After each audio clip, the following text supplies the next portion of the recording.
Hello viewers, स्वागत है हमारे चैनल मेडफार्मा ज्ञान में। मॉनसून अधिकांश लोगों के लिए बहुत सुहाना होता है, लेकिन इससे भी ज़्यादा सुहाना होता है सूक्ष्म जीवों के लिए या कहिए छोटे छोटे बैक्टीरियाज के लिए, जो कि इस मॉनसून के महीने में सबसे ज़्यादा पनपते हैं। क्योंकि बरसात होते ही क्या होता है, ह्यूमिडिटी बहुत ज़्यादा हो जाती है, जिसके कारण क्या होता है, इनके पनपने के लिए अनुकूल माहौल मतलब एक सूटेबल क्लाइमेट तैयार हो जाता है। यही सूक्ष्म जीव इंसान के लिए दुश्मन भी बनने लगते हैं। बारिशों के मौसम में बैक्टीरिया, फंगस, आपका ईस्ट, मोल्ड, ये सब अपनी वृद्धि जो होते हैं ये बहुत तेज़ी से करने लग जाते हैं। और इसके साथ ही ये अपने को बढ़ाने के अलावा क्या करते हैं, ये आपके संक्रमित भी करने लग जाते हैं। इन्हीं में से एक है वी कोलाराई बैक्टीरिया। इस तरह के जो बैक्टीरिया होते हैं, तो ये क्या करते हैं, जब इंसान के अंदर प्रवेश कर जाए तो आंत में, ये हमारी मतलब इंटेस्टाइन में इतनी तेज़ी से अपनी डेवलपमेंट करते हैं या बहुत ज़्यादा अपने इंक्रीज़ हो जाते हैं वॉल्यूम में, कि ये शरीर के में पानी को कुछ घंटों में ही सोख लेता है। इस बीमारी को हम कॉलरा या आपके ये जो हैजा भी कहते हैं। अगर कुछ समय के अंदर इसका इलाज ना कराएं तो मरीज की मौत भी निश्चित ही है। कॉलेरा या हैजा ये काफ़ी हम विषैला रोग मानते हैं, जिसमें क्या होता है कि बहुत ज़्यादा तेज़ी से पेशेंट्स को लूज़ मोशन लग जाते हैं, जिससे कि शरीर का पूरा पानी बाहर निकल जाता है।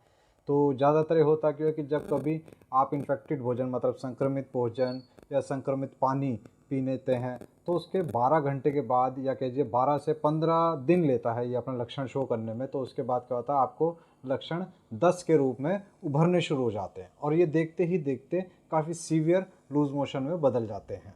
तो डब्ल्यूएचओ के मुताबिक हर साल 13 से 40 लाख लोग क्या होता है कोलेरा से पीड़ित होते हैं और इनमें से करीबन 1.5 लाख लोगों की मृत्यु हो जाती है। कोलेरा बहुत ज़्यादा ही सीवियर या कि जो गंभीर आंतों से रिलेटेड प्रॉब्लम है, तो अगर कुछ घंटों में इसका इलाज नहीं किया जाता तो मरीज की मौत होना भी निश्चिंत है।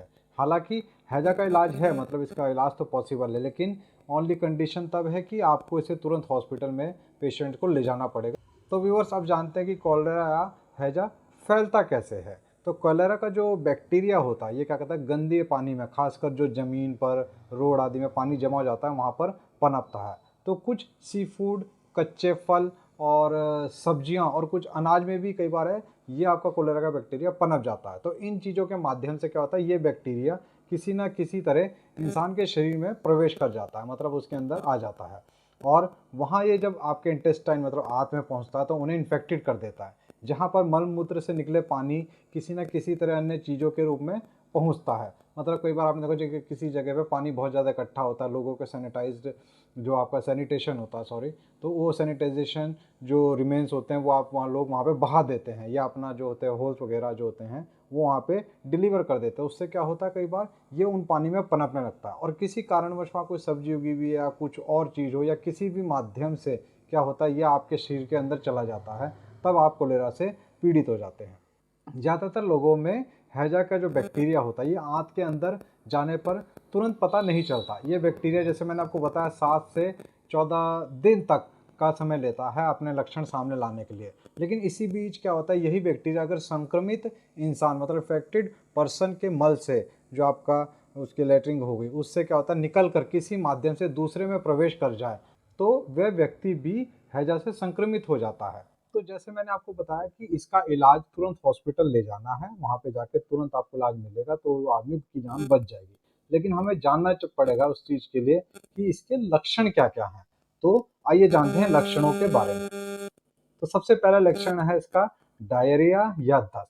बैक्टीरिया आंत में जब ग्रो करता है तो क्या करता है कि उस संक्रमित मरीज को डायरिया फैला देता है। ये अचानक होता है, इससे बहुत खतरनाक तरीके से संक्रमित जो पेशेंट है उसके शरीर में तरल पदार्थ निकलने लगते हैं और 1 घंटे के अंदर 1 लीटर फ्लूइड शरीर से बाहर हो जाता है, जिसके कारण वो बहुत ज़्यादा कमजोरी आ जाती है और कई बार मृत्यु भी हो जाती है।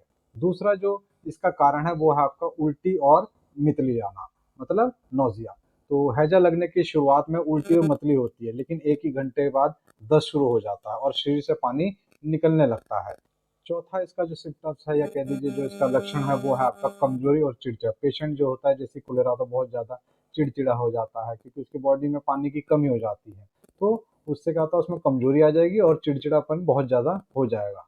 तीसरा होता है इसका डिहाइड्रेशन। कोलेरा संक्रमण के 1 घंटे के अंदर ही डिहाइड्रेशन शुरू हो जाता है, तो बहुत जल्दी संक्रमित मरीज का वजन 10% तक कम हो जाता है। पांचवा इसका सिम्टम बहुत ज़्यादा प्यास लगना। तो जैसे ही बॉडी में से कई ज़्यादा तरल पदार्थ हमारे बाहर निकलना शुरू हो जाता है तो पेशेंट को ज़्यादा प्यास लगने लगती है, मुंह और गला सूखने लगेगा, बहुत ज़्यादा थकान होने लगती है, स्किन सिकुड़ने लगेगी उसकी, तो पेशाब बिल्कुल नहीं होगा। तो ब्लड प्रेशर के कारण क्या होगा, ब्लड प्रेशर लो हो जाता है और धड़कन बहुत तेजी हो जाती है, जिसके कारण क्या होता है कई बार आदमी रेस्टलेस मतलब बेचैनी सी महसूस करने लग जाता है। तो चलिए अब जानते हैं कि इससे बचाव कैसे किया जाए अगर किसी को कोलेरा के लक्षण या कोलेरा हो जाए। तो व्यूअर्स, कोलेरा जो है गंदे पानी और सैनिटाइजेशन की प्रॉब्लम के कारण होता है। अगर इन्फेक्टेड पर्सन में संक्रमित पेशेंट के मल से यह वातावरण में प्रवेश कर सकता है। शुद्ध जल, हाइजीन यानी साफ सफाई रखनी चाहिए, इससे प्रॉपर सैनिटाइजेशन होनी चाहिए, सामाजिक जागरूकता होनी चाहिए। तो इनकी बदौलत हम क्या कर सकते हैं, कोलेरा को नियंत्रित या कंट्रोल में कर सकते हैं। इसलिए सैनिटाइजेशन का एकदम ख्याल प्रॉपर रखना चाहिए। बरसात के मौसम में तो खासकर आपके घर में साफ सफाई का विशेष ख्याल होना चाहिए। आपको भी ध्यान रखना चाहिए कि कहीं पानी तो जमा नहीं हो रहा है या कुछ जो आपका सैनिटाइजेशन वाला चौक तो नहीं हो रहा है, क्योंकि बरसात में अक्सर ये होता है। तो शुद्ध और सुरक्षित मतलब प्योर वाटर ही हमें ज़्यादातर पीना चाहिए। अगर पानी बहुत देर तक खुला है तो उसे नहीं पीना चाहिए। अगर आसपास हैजा हो गया और आपको लगे कि आसपास हैजा के मरीज काफ़ी ज़्यादा वृद्धि हो रही है, तो आपको पानी को गर्म करने के बाद ही पीना चाहिए। यहाँ तक कि बोतल बंद पानी को भी गर्म करके पीना चाहिए। ठंडा बोतल बंद पेय मतलब अगर किसी तरह की कोल्ड ड्रिंक है, कुछ है, अगर वो ज़्यादा देर तक खुली है तो उसका सेवन तो बिल्कुल नहीं करना चाहिए। भोजन और अनाज को अच्छी तरीके से पकाकर खाना चाहिए। बरसातों में जैसे लोग अक्सर सूप पीने जाते तो उसको चीज़ को भी अवॉइड करना चाहिए। कभी भी कटा हुआ या पका हुआ फल नहीं खाना चाहिए। और जैसा आपको पता, कोलेरा वैक्सीन तो आपको हमेशा अपने नवजातों को या सबको लगानी ही चाहिए। इससे कहीं ना कहीं तक बहुत हद तक कह लो आपके रोकथाम हो जाती है। तो दोस्तों, अगर आपको आज की वीडियो अच्छी लगी तो प्लीज़ आज का वीडियो लाइक एंड शेयर जरूर कीजिएगा। धन्यवाद।